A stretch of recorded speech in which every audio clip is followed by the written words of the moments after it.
Nama saya Abigail Chloe Edward, saya berumur 12 tahun, saya bersekolah di SK Rangalol, Kota Belut, Sabah. Hari ini saya akan menyampaikan sinopsis 5 buku cerita yang telah saya baca. Buku pertama ialah Si Tanggang. Buku ini menceritakan tentang si Tanggang yang merupakan seorang anak yang durhaka kepada ibu bapanya. Cerita ini mengisahkan keluarga si Tanggang yang miskin. Walaupun hidup miskin, si Tanggang sentiasa rajin dan berbakti kepada ibu bapanya. Pada suatu hari, si Tanggang ditangkap oleh seorang nahkoda kapal.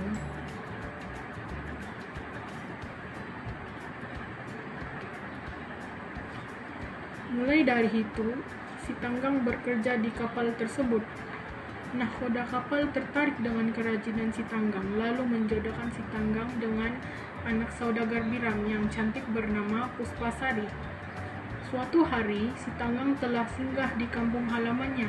Ibu si Tanggang mendengar anaknya si Tanggang berada di kampung tersebut.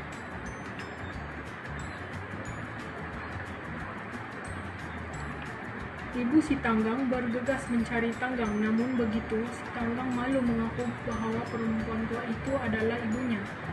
Ibu si Tanggang berasa sedih dan menyumpah si Tanggang dan istrinya menjadi batu.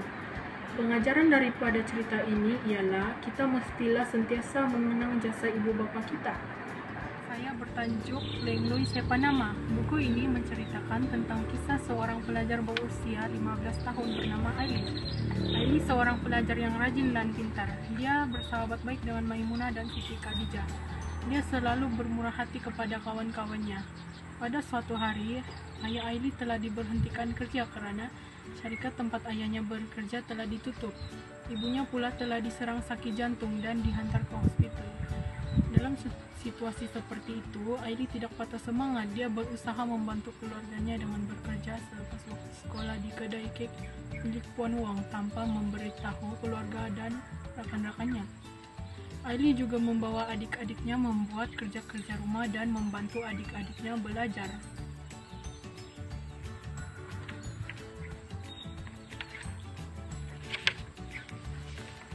Sejak itu, Aili tidak dapat lagi bermain dengan kawan-kawannya.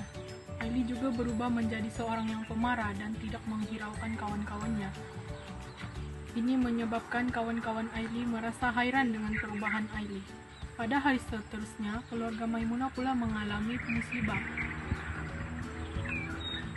Ayahnya telah terlibat dalam kemalangan dan meninggal dunia. Ibunya pula jatuh sakit.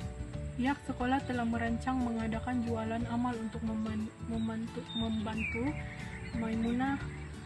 Kawan-kawan Aili salah sangka dengan Aili karena Aili tidak mau terlibat dalam jualan amal tersebut. Bapaknya pula telah merotan Aili karena menyangka Aili mencuri. Akhirnya rahasia Aili terbongkar bila hospital menghubungi sekolah untuk memaklumkan keadaan ibu Aili. Kawan-kawan Aili akhirnya paham dengan perubahan Aili.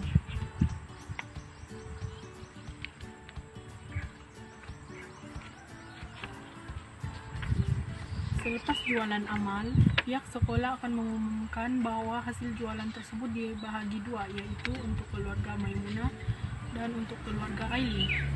Pihak sekolah juga menguji sikap Aili yang walaupun menghadapi masalah yang berat, tapi tidak melupakan pelajaran. Aili dan keluarga sangat berterima kasih kepada pihak sekolah, PIBG dan rakan-rakannya. Pengajaran yang kita dapat dari buku ini ialah yang pertama, kita tidak boleh berputus asa walaupun masalah yang datang. Yang kedua, kita harus saling membantu bila ada yang menghadapi kesusahan. Yang ketiga, kita harus menyiasat dahulu sebelum membuat kesimpulan atau andaian. Ketiga saya bertajuk Fiona Berkaki Kecil. Buku ini menceritakan tentang Fiona, seekor anak rusa yang mempunyai kaki yang lebih kecil berbanding anak rusa yang lainnya. Fiona berasa malu atas kekurangan yang ada pada dirinya itu, dan dia tidak mau berkawan dengan haiwan lain. Ada haiwan yang ingin berkawan dengannya, namun Fiona menganggap mereka tidak ikhlas dan hanya mau mempermainkannya. Suatu hari, Fiona pergi ke kolam air tujuan untuk minum. Tanpa disadarinya, raja sedang memerhatikannya. Apabila raja hendak menerkam, Koko muncul dan menjerit meminta Fiona lari. Fiona terkejut dengan kehadiran raja, terus melarikan diri dengan pantas. Akhirnya Fiona dapat menyelamatkan dirinya. Haiwan-haiwan lain memuji Fiona yang dapat berlari dengan pantas.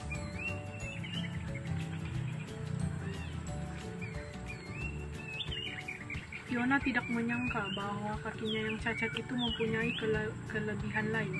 Sejak itu, Fiona berkawan dengan semua hewan di hutan air terjun. Pengajaran yang kita dapat dari buku ini ialah jangan berasa malu atas kekurangan yang ada pada diri kita. Setiap orang mempunyai kekurangan dan kelebihan pada diri kita masing-masing. Ia bertajuk Siapa Juara. Buku ini menceritakan sang kancil yang sangat sombong. Sang kura-kura sedang merangkak di tepi hutan. Sang kancil mengejek sang kura-kura karena merangkak dengan lambat. Sang kancil mengajak sang kura-kura berlomba. Sang kura-kura menyahut cabaran sang kancil karena sang kura-kura telah merancang sesuatu dengan sang murai dan sang monyet untuk mengalahkan sang kancil. Hari pertandingan pun telah tiba. Sang kancil dan sang kura-kura memulakan perlombaan. Semasa perlombaan, sang murai dan sang monyet telah bertindak seperti rancangan yang dibuat oleh sang kura-kura.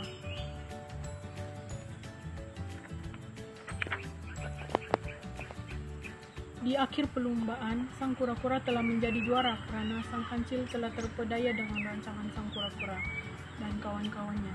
Sang kancil sangat malu dengan dirinya sendiri. Pengajaran yang dapat kita perolehi dari cerita ini, jangan pernah memandang rendah pada kekurangan orang lain. Terakhir yang akan saya kongsikan ialah bertajuk Mama Maafkan Amira.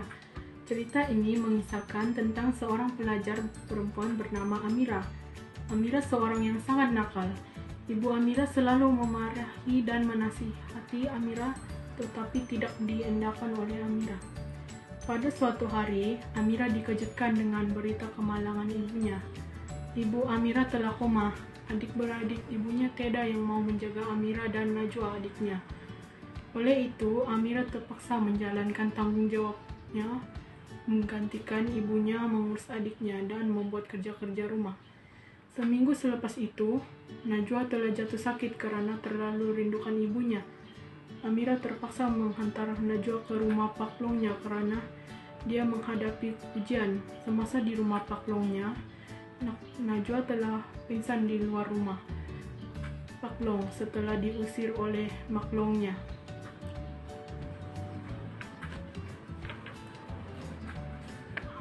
Apabila Amira balik dari sekolah, dia sangat terkejut sebab Najwa dijumpai jatuh pingsan di luar rumah maklongnya.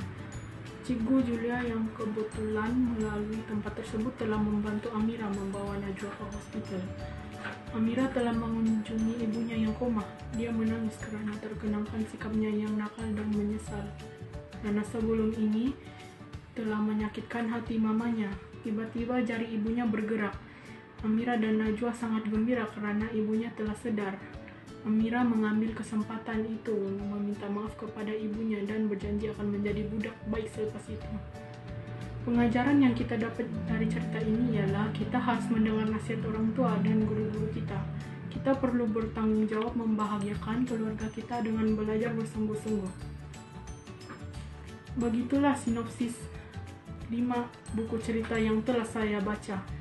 Sekian, terima kasih. Terima kasih karena telah menonton video saya ini. Semoga Anda semua terhibur dan mendapat pengajaran dari cerita-cerita ini.